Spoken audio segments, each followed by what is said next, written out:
You are about to journey against the current of contemporary thought and beyond the troubled waters of daily news to the very source of our extraordinary culture. You are going upstream with Cashel and Edge.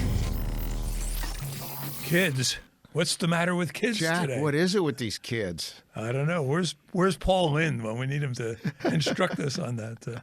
Kids, what's the matter with kids today?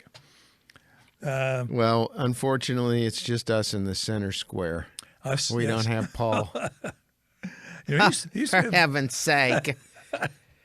You know who told me great Paul Lynde stories was Jimmy Hampton, who was the bugler on F Troop. right. He was at William Morris when I was there doing voiceovers. Right. And we'd sit around and talk for hours. Well, of course, he had great stories because he had worked with Forrest Tucker and Larry Storch and all these nutcases Right. on the set of this great sitcom. F Troop. And it was wild, the stories. I mean, you know, Forrest Tucker, you probably heard the rumors about Forrest Tucker. He competed with Milton Berle in this one specific category. Gotcha. Okay. Right. Okay. Well, he also had a custom-made golf cart with a full bar in it. I mean, a full bar. Right.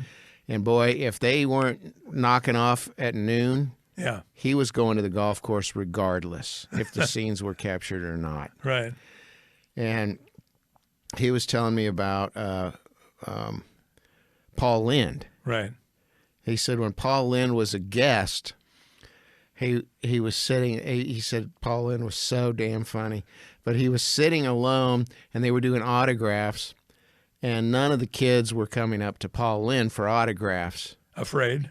Well, who knows? Their parents say, stay away from Paul Lynde. But they were all going up to, you know, Right. Calamity Jane and Right. and Ken Berry and all those people, Larry Storch, and nobody. And finally, some kid goes up to Paul Lynde, and Paul Lynde goes, "You don't have any damn idea who I am, do you, kid?" And he goes, "No." He obviously didn't watch Hollywood Squares. No. Well, what little kid would watch Hollywood Squares? Well, that's a good question. I mean, just my favorite Hollywood Square with Paul Lynde, and I have never seen this repeated. I saw it live. And they asked him, and the question went something like this. Charlton Heston knew that he had returned to the planet Earth when he knew that he was in New York City and on the planet Earth when he saw this. And Paul Lynde goes, Puerto Rican? You know, that wouldn't last today. That's not. You do much better, Paul Lynde, than I. But our subject really is not so much kids as the quality of their language and our language, as it seems to be deteriorating weekly, daily, even hourly, by the minute. It is. And you know what made me think of it is not having children, I'm allowed to fantasize about things like homeschooling Right. as I sit in judgment. Right. And I look at everything and I go, boy, I sure would homeschool if it were me. Yeah. And you would do such a good job. And I do. Yeah, because all I have is my PTSD Right. from school. Where'd you go to get that degree? You know, the first one, the first School of Hard Knocks. trauma was St. Agnes, and then the second trauma was Highlands, and then Indian Hills was a total trauma. These are all Indian Hills local public school in suburban Johnny Johnson Mission County. East. Yeah. Right. But it didn't matter. Right. Every day was prison to me Yeah. in school. I hated it. But I'm looking at that, and I'm remembering about all the wasted time and the idiocy that I went through in school, and it was just babyish, and it just was a long slog. I hated it. And it was all crap about the UN and NASA, and I mean, they were filling us with all that crap way back then, you know. And what I realized is one of the few things that they were really good at was vocabulary. Yeah. Because I remembered the slots. You'd fill in the word, Right. and you'd spell it correctly, and you'd have to go back and you'd have to check on it, and then Right. you'd have to fill it in without looking at the answer. And then you'd learn, every week you'd learn a dozen new words or something. Right. And you'd be held accountable for learning them, for knowing them, for using them, right? And what a key stepping stone that is to being integrated into society, polite society, civil society, whatever you want to call it. You got to know something more than me and him. Right. Well, I tell you what, in a society like ours, which doesn't really have any formal castes, language is the key to literally unlocking your path to success. So it doesn't matter what your social background is, your economic background, or even your race, your creed, color, whatever. But if you speak well, you could go anywhere and be accepted. And, Absolutely. It is. We both sniff simultaneously. Then that Coke is kicking in. I tell you what, That's great stuff, isn't it? Huh. But no, and it is the sort of the Pygmalion syndrome, right? And I still believe that that's true. That you could take someone. In fact, I've not often thought. I haven't given it a lot of thought, but occasionally I've thought that there'd be a value to opening up, especially for young women, a charm school. Oh, absolutely. Finishing school. Where they learn, for one thing, the one thing I could teach them to do is to speak. I couldn't tell them how to sit or to stand or I can walk. do that. Yeah, I know you could. Hey, doll baby.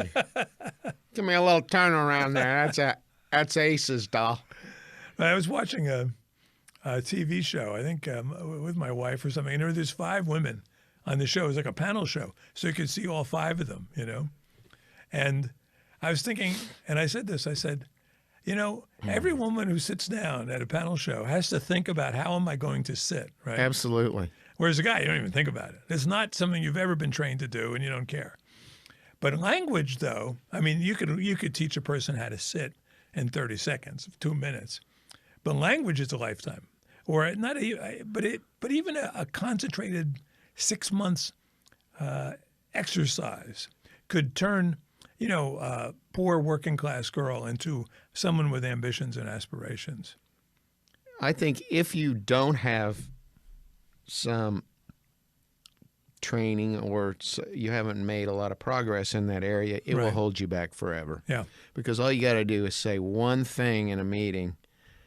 I mean, I know I'm this way. I hate to admit it, but when I hear people say et cetera and stuff like that, right, I'm looking at them and I'm like, that is forever the et cetera man in my book. Or the irregardless man. Or the irregardless guy. And I'm not, it's like I don't know why I'm stickling on this stuff. And God help you if you can't throw out a subjunctive without stumbling over yourself. I had done, X, Y, Z, or I had getting your tenses wrong. Oh, of course, yeah. So it's not only vocabulary, it's all these other attributes of grammar and usage. Right. But I'm with you. It's like when I had to recruit for corporations and interview hundreds of people from colleges and everything, and I was thinking the same thing you just mentioned. Man, I wish there was a finishing school where you could hire this gal or hire this guy and go, come back in 6 weeks. Right. Here, have fun in Toledo. You're going to the finishing school. Well, I worked with this program for several years when I was doing more marketing work, and it was a remarkably successful program and made the 2 guys who started it multimillionaires.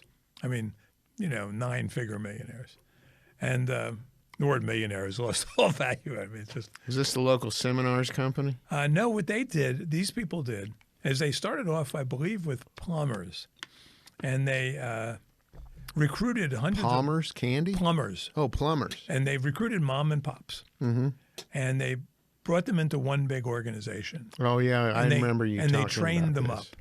And so that after, a year or 2 of training, and implementing the system, they all had, sophisticated marketing and management systems in place.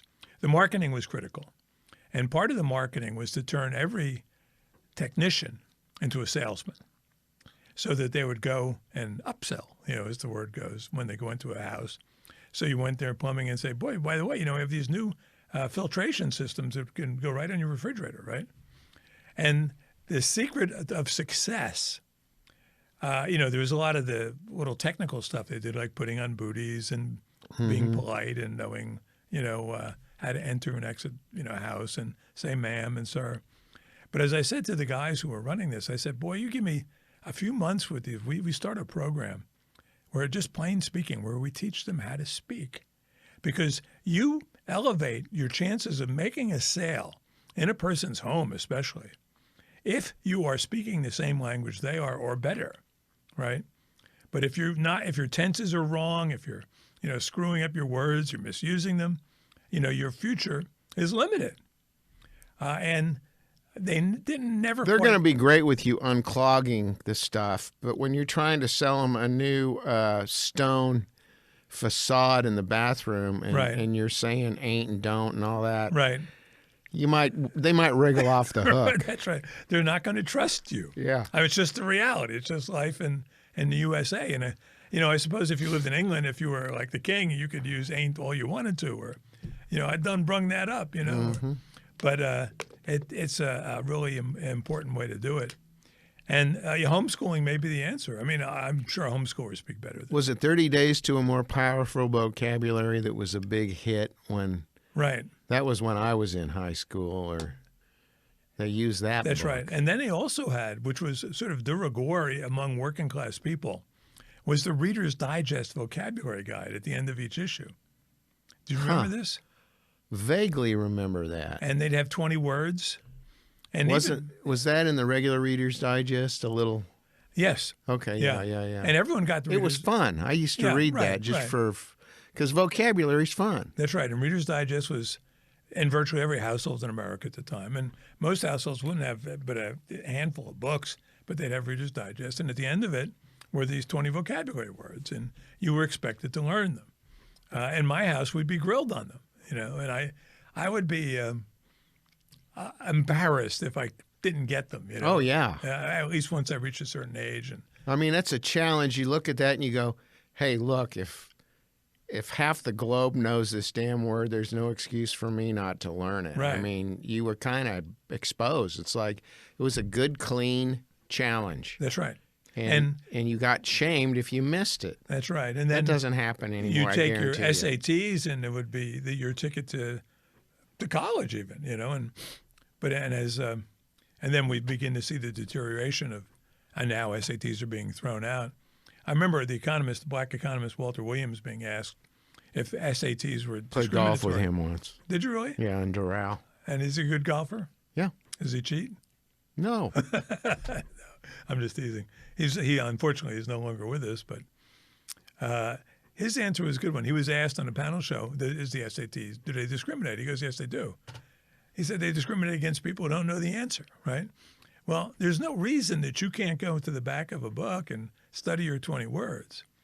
And what you see happening, too, is that, like in sports where it's really critical, so you can, let's say you want to make the move from player to commentator, which is a natural succession.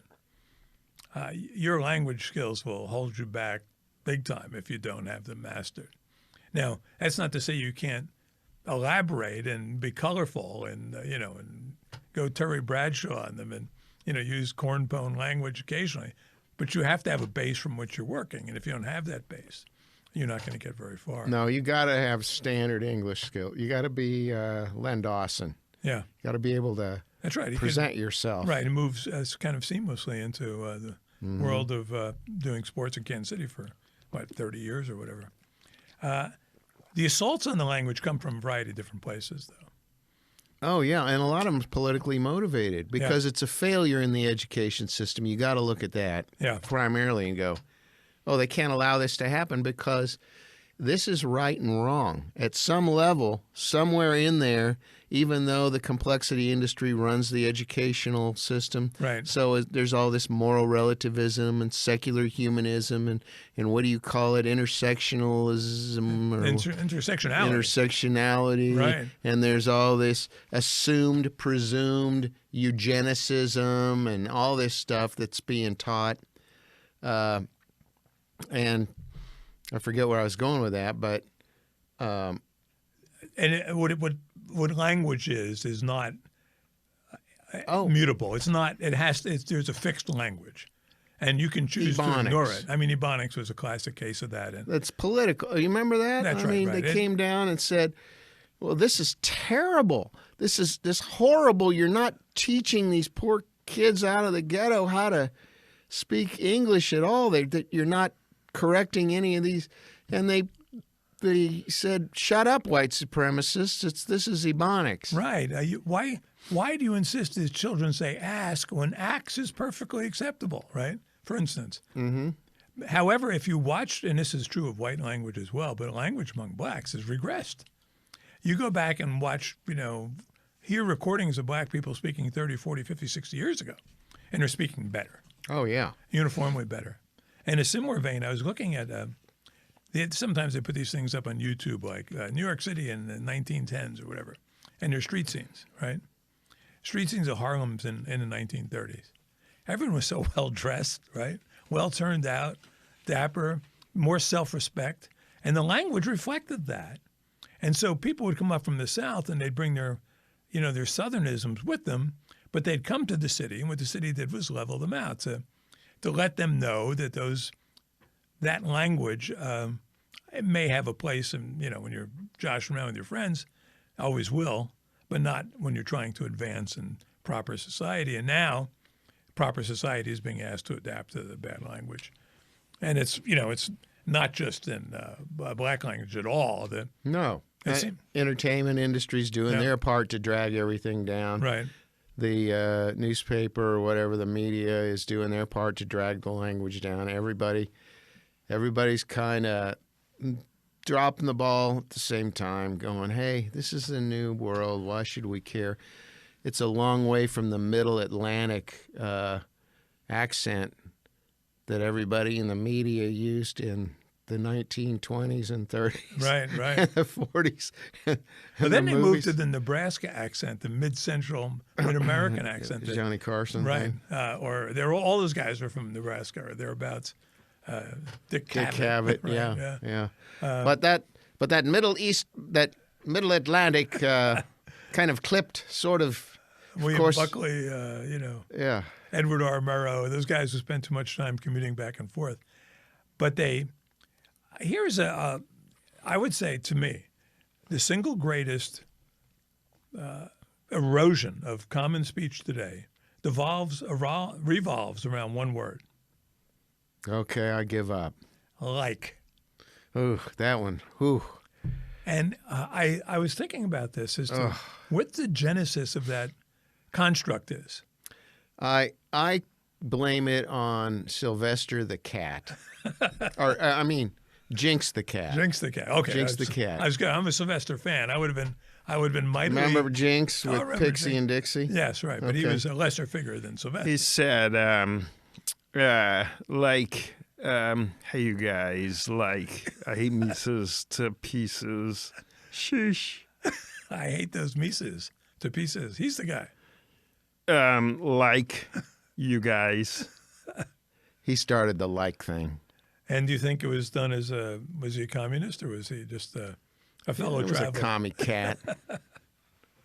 Yeah, he was satanic. So what happens now, and I don't have much influence over children on a daily basis. I have some over my grandchildren, but my daughter does a pretty good job of keeping their. So she doesn't need your meddling? She welcomes it, I'm sure, right? Yeah. But my grandchildren aren't bad when it comes to use. They're 10 and 7. They're girls. Girls are worse than boys on this. For whatever reason, as a sign of adaptation to their local cults or whatever, they picked it up. But for 1 week each summer, I'm surrounded by my extended family. So I have nephews and nieces and cousins, whatnot that I could talk to. And so I challenged my one nephew who was using the word to the point of distraction. He just used it repeatedly. I said, I'm going to give you $1 if you could go 1 minute, talk to me for 1 minute without using the word like and anything other than its proper use to like something, or even as a point of comparison, as the gateway to a metaphor or something. He could not go one sentence. Boy, you're right. I heard somebody on a podcast yesterday. She could not stop at every sentence. Yeah. And I had a friend come back from living in L.A. Where it's likely the source of I really think that's where it came from. the valley. It's the Valley Girl deal. It's very, very prevalent there still. I mean, this is a grown man, 45 years old. He comes back from L.A. He's talking like some crazy kid, like. And here's what doesn't happen, is that if I were a teacher. That's it. They're not, confronting it. In the classroom, I wouldn't stand for it. Especially if I was a language teacher, language arts teacher, even if I was a math teacher, I would not stand for it. I would make a concerted effort to de-likeify their language. And that's exactly what I was thinking about when I was imagining why it would be better to homeschool, because I thought, I can't imagine anybody disciplining any kid over poor use of language or vocabulary or grammar. I can't even fathom that happening. No, right. And especially if it drifts into, racial or ethnic kind of usages, right? And, it used to be the job of schools to homogenize the language. I mean, they never try to tell children they couldn't at home speak Italian or Jewish or whatever, Yiddish, but they did an excellent job of creating English language speakers out of children of immigrants or immigrants themselves. That's right. So you look at Tin Pan Alley, for instance, which is peopled entirely, not entirely, overwhelmingly by children of Eastern European immigrants. And by the time they have come of age, going through New York City public schools, and if they go to college, it's usually city colleges, of so mastering the language that they wrote the American songbook. I mean, to a person almost. Yeah, I mean, there are exceptions like, say, Cole Porter or a couple others. Most of them were Yiddish speakers, That's I think. Right. They grew up at home with they speaking Yiddish or English, learned English in public schools. Yeah. And so then they grow up to be Ira Gershwin or Hammerstein or Stephen Sondheim or, any one of those. Give me a C, a bouncy C, guys. And thus the songs, and I like lyrics of songs. I just pay attention to them. Since my goal in life was to be a country western songwriter, but I know nothing about music, which is still going to happen for you, Jack. Good. I'm never too late. Because in the country western, at least they pay attention to the language. But hello, everybody. I'm Jackie Cashill. Johnny Cash. Johnny is my my real name is John, of course. So really, yeah, I identify with Johnny Cash for that reason. I thought he was sort of moving in on my name, but I allowed him. You remember when they? Now I don't know if you probably didn't have this because this big liberal experimentation was just starting when I was in junior high. I remember when they tried to shame us. Now, at Indian Hills, every classmate of mine was a Caucasian. Right. This is a suburban public school. Right. There were maybe a couple of Asians. Yeah. At different times. Right. And there was an African American in a class ahead of me. Yeah. But they tried to shame us one day on vocabulary. They tried to shame us. They sent out a vocabulary test, and it was easy, and it was supposed to set us up and make us feel real proud about how good our language skills were. But then we had to fill out a vocabulary test that was made out for African Americans. And it asked you things like, Howlin' Wolf had his harmonica and his guitar and blah, blah, blah. And I mean, they literally did that. That was kind of one of those cudgels that they sent out there. See, you're not so smart. Look, you're just a snob. You're just a white snob. Here. Read these, said the angry, heavy-set elf that was teaching me. Right. Educated liberal female, for those who not familiar with our Jack Cashill term that I love. No, they and what That's happened, all my complaints about it. I'll tell you what would happen though is they there was for a while a movement to have these tests made racially sensitive. Oh, I So remember that. They would argue that the test that white people were taking all talked about yachts and polo ponies and stuff. Right. As though I knew, living in Newark, we knew anything about yachts and polo ponies. Peloponies, as Jackie Gleason famously said on The Honeymooners. So they had tests about, with black terms and whatnot. When a distributor gave these out in New York City, they were finding out that the little Jewish kids were beating black kids anyhow. Well, I aced the the deal. I knew all about Howlin' Right. Wolf and all that stuff. Plus, let's face it, taking a standardized test, you could take it in anything. And when I worked for the housing, I worked for the Housing Authority of Kansas City for several years. I was director of management, curiously, Yuck. and I had 100 people working under me before I was 30 years old. At least 80 of whom were of color of some sort. And so, when I took over that job, I realized we were wasting money, and there was lots of pilferage and stealing and carrying out. It was totally corrupt. But I realized one thing we were spending on huge amounts of money on was insecticide, and partly because we had to buy it pre-mixed. In other words, we couldn't buy the concentrate and mix it because no one on our staff had a license. Mixology degree? No, all you needed was a license to be a licensed insecticide person in Missouri. Okay. So I sent our best guys to Jefferson City to take the test. I had them study, take the test, and they all failed, right? So I said, well, let me go. Well, so I'd go to Jefferson City. I get a handbook about it, insecticide use over lunch, and I read it over lunch. And then I take the test, and I passed because the answers are like, the first condition of any pesticide guy should be salary, self-aggrandizement, meeting chicks, or safety.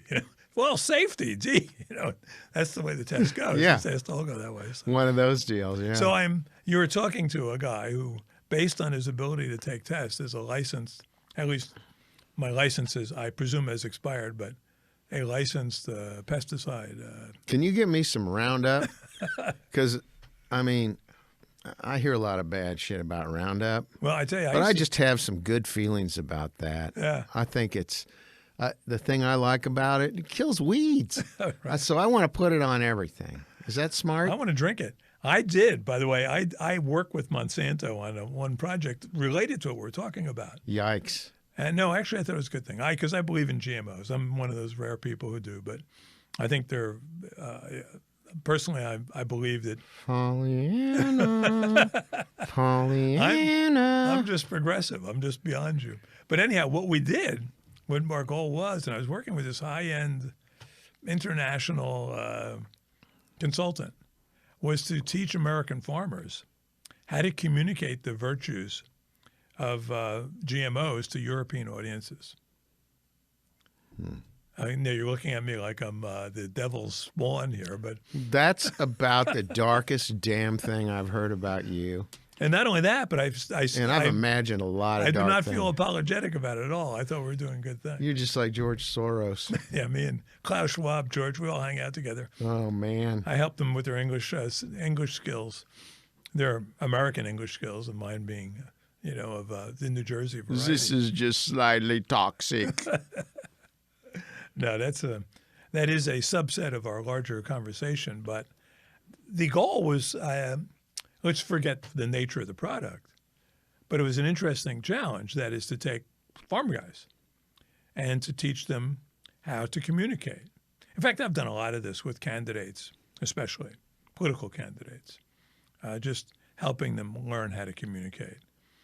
And part of it is learning the language per se, the words of the language, and the usage of the language.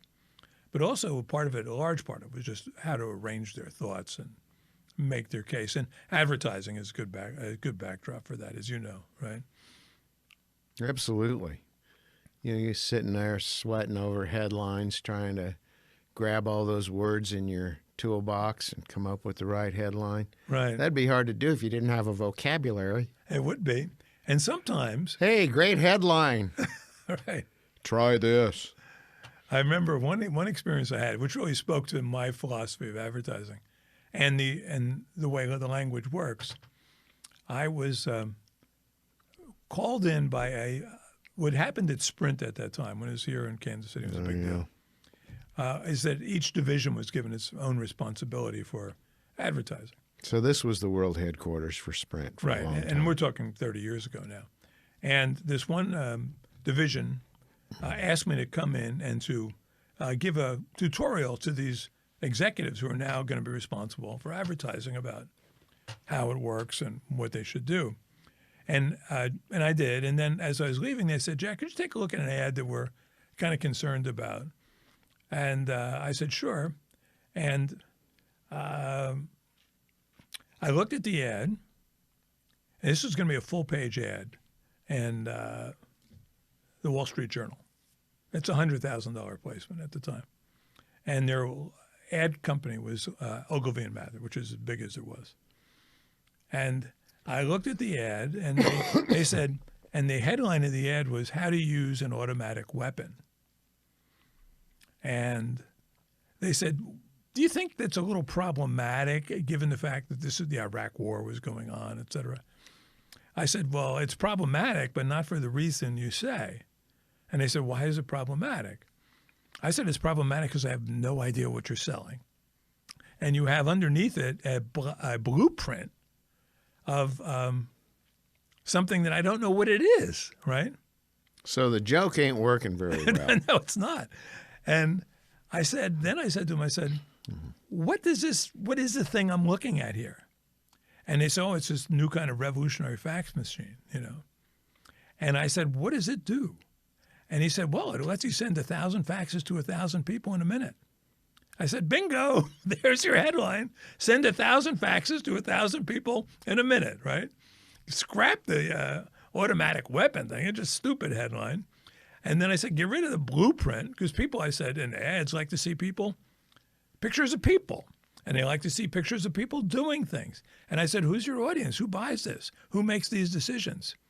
Well, women, basically, more than men. Okay, we got a picture of a woman here now doing this, you know. So the irony of that is you were teaching Ogilvy and Mather David Ogilvy's Principles of Advertising. That's exactly right. I read his book. That was the best book ever written on advertising, was Ogilvy on advertising. That's right. And they had forgotten. They didn't care because they had gone and turned into the artful stage of advertising. Right. Where what mattered was the awards they won, how cool things looked. Yep.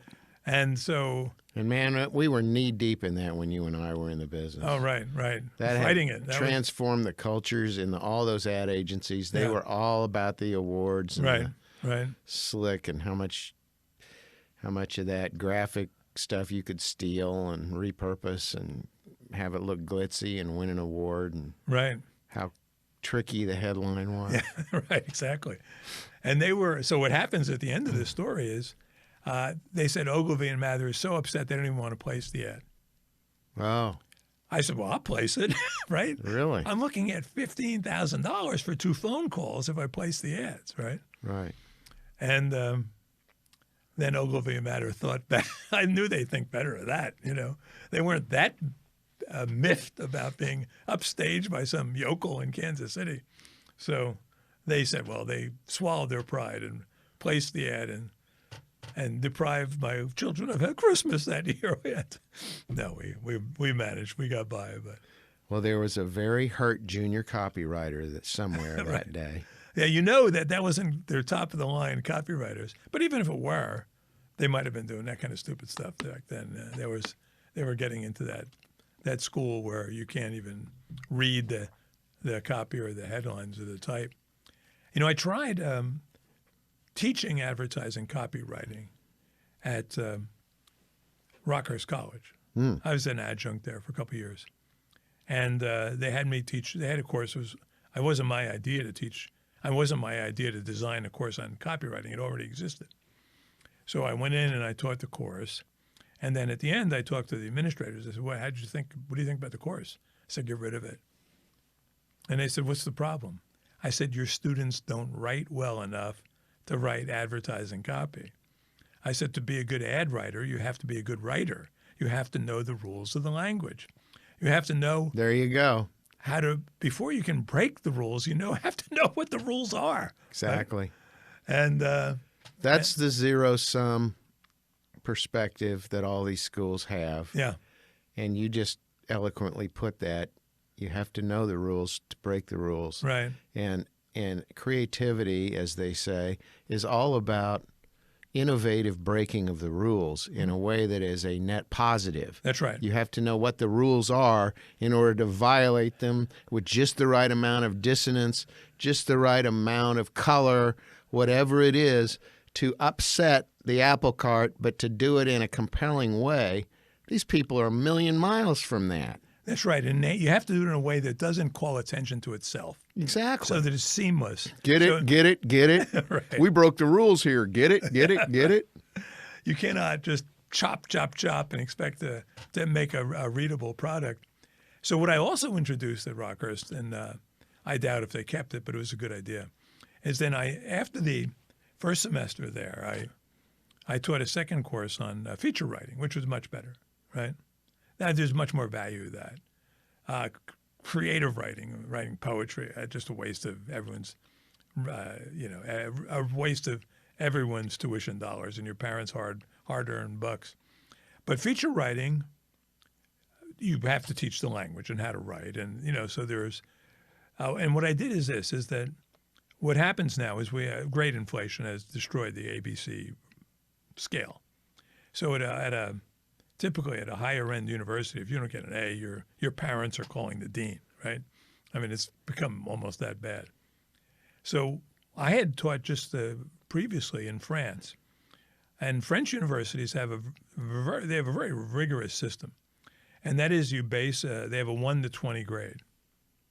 And when I got there, they instructed me. When we have guest Americans, they tend to inflate our grades. We do not inflate our grades here. The average grade for your class, the median grade for your class, will be 10. Keep that in mind. So if you have 8 students above 10, you'll have 8 students below 10, and they'll average out to 10 as well. So I brought that into Rockhurst, and I was explaining this to the kids, and it worked well. I said, I'm not, at the end of the semester, I'm going to round everything up to the corrupt grading system you have here, where the average grade is a B or B plus. So if you're getting, at the end of the semester, if you're a good student, you'll get an A. But I'm not going to tell you you're an A student on your paper, because you're not. I said, 10 is the average in this class. And I would say if you get a 12 or 13, you could feel pretty good about yourself because you're doing above average. But you have, at this point, no future potential in the writing business. If you get above 14 to 16, then you begin to think, maybe I have a future. And then if you get above 17, I want to be your agent, right? And so you always have something to aspire to when you're... I love that. You interjected some meritocracy into that whole phony baloney right. Jesuit. Right. And whatever that is. And they accepted it, and it worked pretty well. And then at the end of the semester, the 8s and 9s became 7, 8s, and 9s became C's, and the 10s to 12s, 13 became B's, and the 14s above became A's, and parents were happy, and no one fails, and So in other words, I translated it back into their normal corrupt system, right? Well, they're not Jesuit, are they? Yes, they are. Okay. Or they were. I don't know if there's any remaining Jesuits there. When I was there, their president died of AIDS, which was... kidding. Yeah, and the Star couldn't have been more excited. They wrote a big series about AIDS in the priesthood, in which doing just routine math showed that and as I pointed out at the time, the average priest is a single man is far less likely than single men otherwise to contract AIDS. It's a relatively safe haven. But if you want to stray and violate your oath and have sex with whomever, you're in hot water, potential danger. This is, by now with Pope Francis, it's probably like you probably get an award for having AIDS now, but not then. So, yeah, that was Rockhurst. I was also the moderator of the school newspaper, which they thought better of. Here's why I got canned, actually, because I allowed a kid to write Mm. a editorial opposing affirmative action. Really? Yeah, it was on Martin Luther King Day. I didn't have a problem with that. Expressing a legitimate view that I totally agreed with, and that was enough for me. And this is 25 years ago, whatever. So things have only gotten worse since then. And this was a college that, it was a small Catholic college that parents thought they were getting a square education at, and they weren't. And then off to the business world. So, With their little bad vocabularies. yeah, no, a couple of my students were good. I'm still in touch with them. I still talk to them and see them. Did you tell them, and if you have a decent vocabulary, we'll be lifelong friends. That's right. The rest of you, screw you. Get out of here. You know what I don't mean to be snobbish here, but when you talk to someone, it's like playing tennis. Oh, yeah. You want to play with someone better than you are. That's why I like doing the show with you, Jack. Thank you. Every time I mention something, you wrote a book about it. I can just sit here and put it on cruise control. As much as democratic as I am, and some people know about stuff that, that I need to know about. But if you want to improve your vocabulary, improve your language game, it's always kind of fun to talk to. So if I'd like to have a conversation, say, with, Douglas Murray or some of those guys, the British guys particularly, who are Christopher Hitchens type, who's the late Hitchens. They have, from the earliest stage, they're working on their language, so it becomes natural to them. That's right. Where for us, we're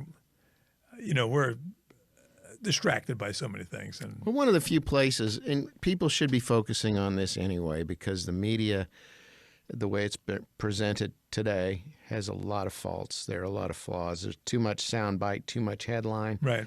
All corporate focused. They're fooling everybody. They're lying to everybody.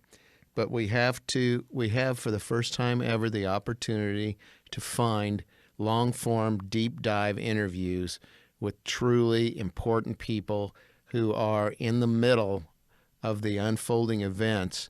And that's what we should be locking in on, those interviews where they're long format and they're interviewing these important people face to face. You're watching them have to react. You're watching them have to tap dance around issues. You're watching them explain everything.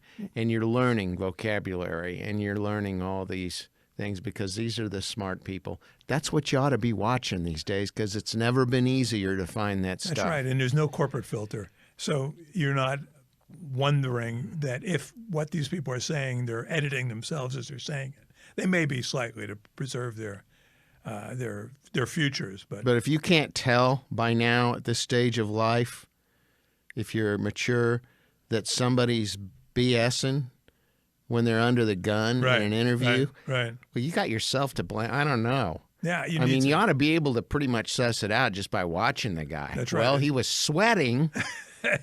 It's like knowing safety is the right answer on every insecticide question. That's right. Yeah, what I used to do was a good education for me for about 20 years. On a monthly basis, I moderated for our regional business magazine, Ingram's, groups of CEOs or heads of companies and from different industries. Each month was a different industry. So it might be commercial real estate one month, might be government one month, it might be development one month, it might be biotech, et cetera. And I was able to, after a while, after doing this for many years, I could tell how each group communicated. And some were very good, and some were horrible, right? How they communicated among themselves.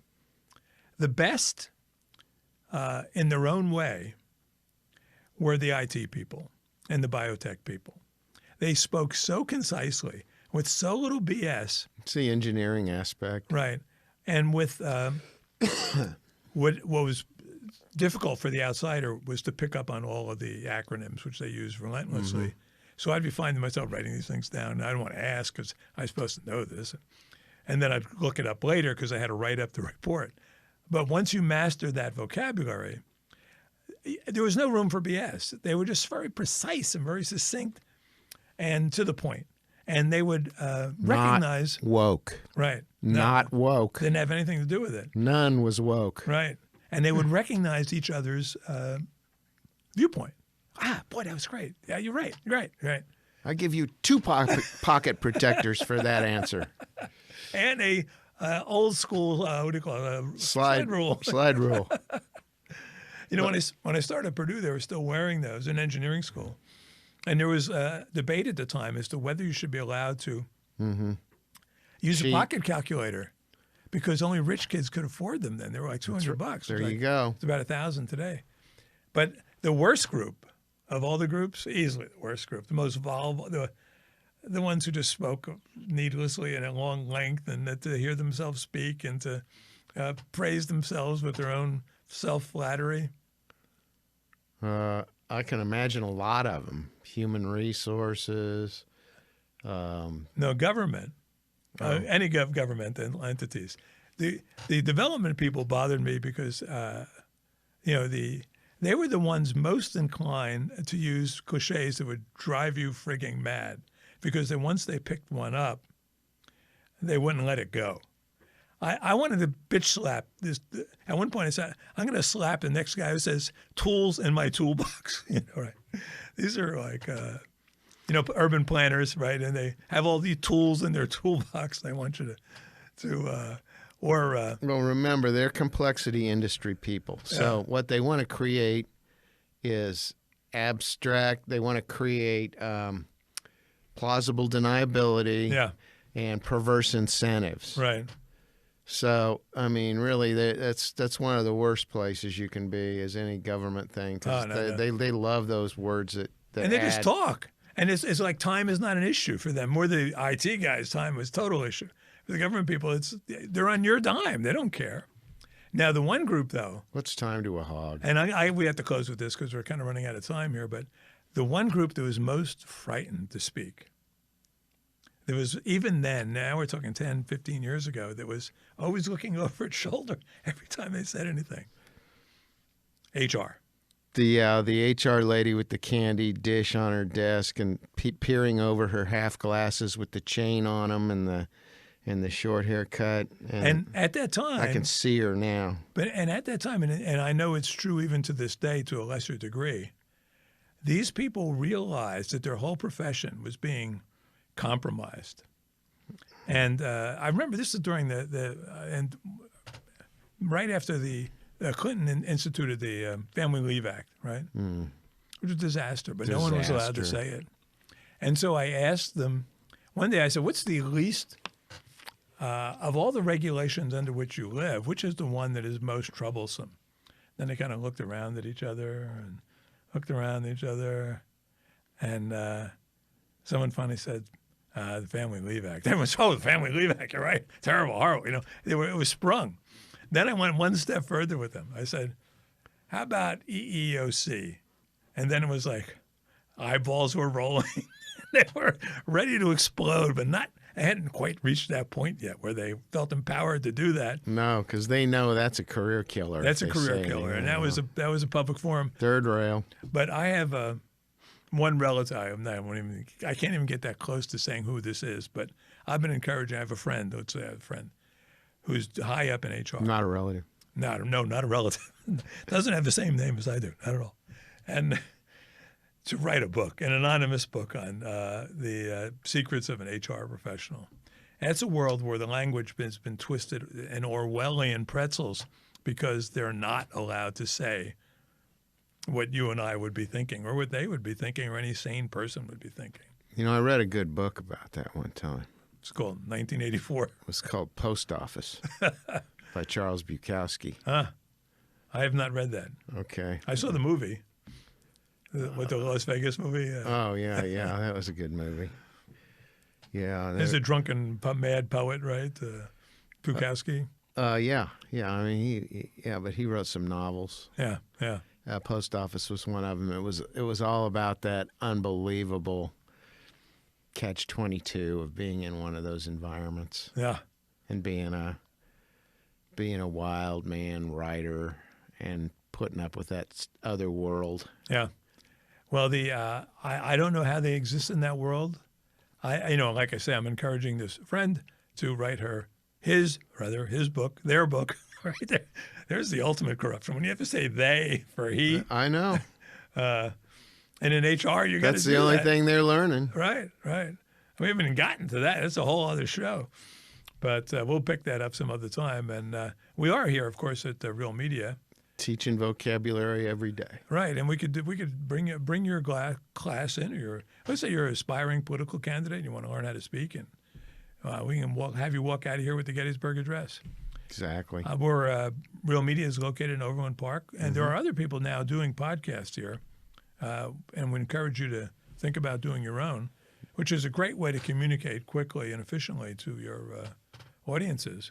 Regardless of what you're talking about. It's all about working with good people, and that's what we've got here. Irregardless of what you're talking about. Irregardless. You can't come here because this is the regardless crowd here we have. So, but this is Jack Ashel on the Edge at Upstream. With Gashel and Edge.